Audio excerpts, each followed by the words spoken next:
ये बात भी सामने आती है कि जब भी मीटिंग बुलाई जाती है मेंबरान गैर हाजिर होते हैं, एक सवाल। दूसरा ये है कि जो अभी नई कमेटी है, सदर सेक्रेटरी जो हैं, उनका ये कहना है कि हमने अब तक 90 लाख रुपए, 1 करोड़ रुपया करीब अपनी जेब से लगा चुके हैं, चाहे वो स्कूल के मामले में हो चाहे और किसी मामले में।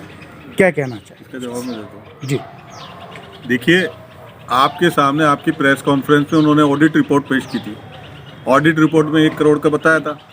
32 लाख रुपए पिछली बार जो हमने मुहिम चलाई थी, एक्स स्टूडेंट ने 32 लाख रुपए थे, उसमें मेंबरशिप आई थी। और उसके बाद में जो दुकानों के किराए हैं, जो दुकानों के अंदर मैंने जो स्टडी करी थी, उसके अंदर रिशफल करा था सारा का सारा। उसके अंदर से दुकानों के किराए वगैरह जो भी हैं वो करीब 30-35 लाख रुपए तो किराया है। और 42 लाख रुपए करीब डॉक्टर हबीब साहब छोड़ के गए थे। जो उनका असेसमेंट निकला और उनकी बात आई और सारी चीज़ें करीब 30। यहाँ मैं आपको थोड़ा रोकना सुन चाहूँगा। लें, आप फिर पूरी बात सुन लें। वो पैसा उस ऑडिट रिपोर्ट में दिखाया गया।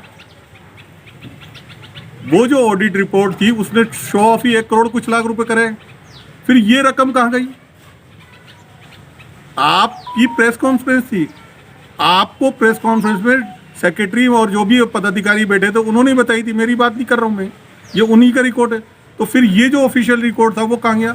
दुकान 100 दुकान है, 100 दुकानों के किराए जो आते हैं उनकी इनकम कहाँ गई? बच्चों की जो फीसेस वगैरह आती है उसकी इनकम कहाँ गई? तो देखिए, सब चीज़ छलावा है।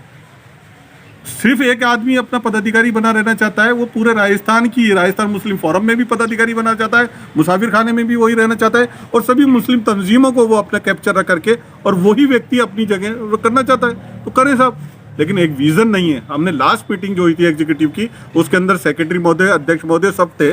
उसके अंदर कहा था कि साहब कोई भी इंस्टीट्यूशन है वो चलता है सिर्फ 2 चीज़ों से, एक तो विजन और दूसरा फाइनेंस। हमने कहा मुंह पे, हम दोनों भाई थे, हम दोनों भाई ने कहा आपका विजन नहीं है। दूसरी चीज़ फाइनेंस आया नहीं। अब फाइनेंस कहाँ से आएगा? फाइनेंस कैसे आएगा किसी भी इंस्टीट्यूशन के लिए? आप चुनाव घोषित कीजिए, लोकतांत्रिक प्रक्रिया है। लोकतांत्रिक प्रक्रिया में ठीक है, आपने अच्छा काम किया, जनता के बीच जाइए, जनता आपको चुन लेगी। लेकिन उससे एक फ़ायदा ये होगा कि चुनाव के अंदर मेंबर बनेंगे तो मेंबरशिप बनेगी, मेंबरशिप होगी तो पैसा आएगा, और पैसा आएगा, चुनाव लड़ेंगे तो सब चीज़ होगी। आज अल्हम्दुलिल्लाह मैं शुक्रिया अदा करना चाहता हूँ जयपुर शहर की आवाम का। एक गरीब आदमी जो दोनों टांगों से विकलांग था, उस व्यक्ति ने भी पिछली बार 2100 रुपये दिए, इस बार 2500 रुपये दिए, और गरीब लोगों ने मेंबरशिप ली सिर्फ एक इस आशा से, एक इस उम्मीद से कि हमारे बच्चे इंस्टीट्यूशन मुस्लिम स्कूल में जाएंगे, सुरक्षित रहेंगे, सुरक्षित वातावरण मिलेगा और उनको दीनी तालीम का मिलेगा, क्योंकि मस्जिद है, मस्जिद से जुड़े रहेंगे। और चूंकि हम फोकस कर रहे हैं केवल मात्र लड़कों के स्कूल पे, हम बात करते आए, हम वादा करके आए थे कि CBSE स्कूल मुस्लिम परिसर में खुलेगा, MD रोड के परिसर पे खुलेगा। वहाँ बड़ी बड़ी बातें हुई थी उस टाइम साहब, 5 करोड़, 10 करोड़, 20 करोड़, वो कहाँ गया वो सब चीज़ें? तो बात आपका कहने का मतलब है कि इसमें भ्रष्टाचार भी हुआ?